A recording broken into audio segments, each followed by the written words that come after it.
everyone. This is Karen Waksman, founder of Retail MBA. Today, we're going to be talking about selling the city market. So if you have a great consumer product that you think should be in their stores, this little training will give you some things to think about in regards to city market. With that said, let's get started on today's training. So let's talk about your local and regional grocery chains and how to sell to them and some quick tips and strategies. So if you have a great product that you believe is perfect for a grocery chain in your area, they're smallish, maybe they have 30, 40, 50 stores, something like that. We're going to talk about that today and support you and things to think about and how to deal with them. And maybe some of the differences as well in regards to selling to the bigger guys versus these types of regionals. Basically, these grocery chains that are smaller to mid-size are retailers that basically are looking for interesting innovation for the local regions.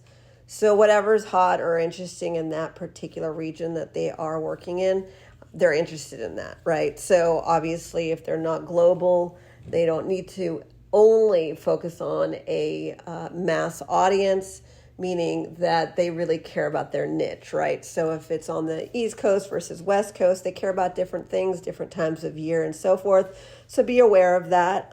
They definitely are more focused on only what matters in their regions.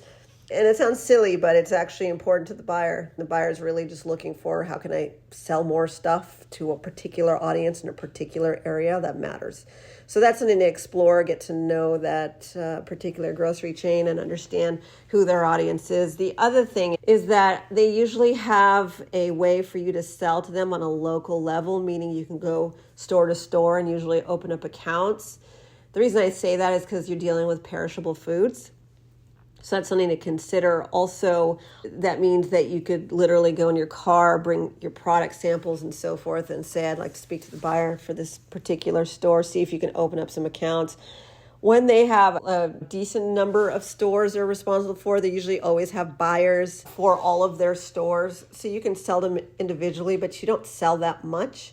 And so our recommendation is to learn how to go after the buyers, because they'll give you the larger purchase orders. And when I say buyers, they're usually on a corporate level where they're buying for all of their stores. That's where the real money is versus opening up accounts. It's a lot of work, effort, and so forth. So if you can do that, that's always an ideal thing to do. And that really matters to those of you who it's your personality. Some of you don't mind getting in this car and driving around and trying to open up accounts. Others detest that concept. Personally, I'm trying to make money as fast as possible. I'm always going to try and go directly to the buyers because one buyer can buy stuff for all of their stores, and that's a big deal. However, if you're not getting anywhere with the corporate buyer, maybe you can start opening up accounts and then go back to that buyer. That's the other thing I would tell you. Sometimes you go to the corporate buyer, they say no, not interested, but then you can maybe open up a couple of accounts in certain areas. You show proof of concept in their stores, and then you go back to the big buyer. That is a way to handle grocery chains. They love that. The final thing is based on the type of products in stores, definitely do your market research.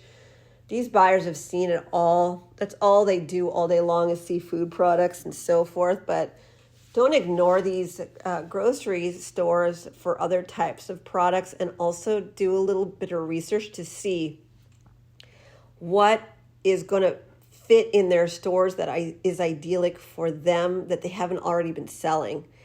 You got to understand, I mean, if they're selling the same thing all the time, they don't feel like filling out paperwork to add new vendors, right? So if you're walking around, look and see, is there like a hole in their assortment? Is there something they're not selling that you could take of your products and put it in their stores? They love that. They love it when you think it through a little bit and figure out, okay, you're not selling this type of salt, or you're not selling this type of thing.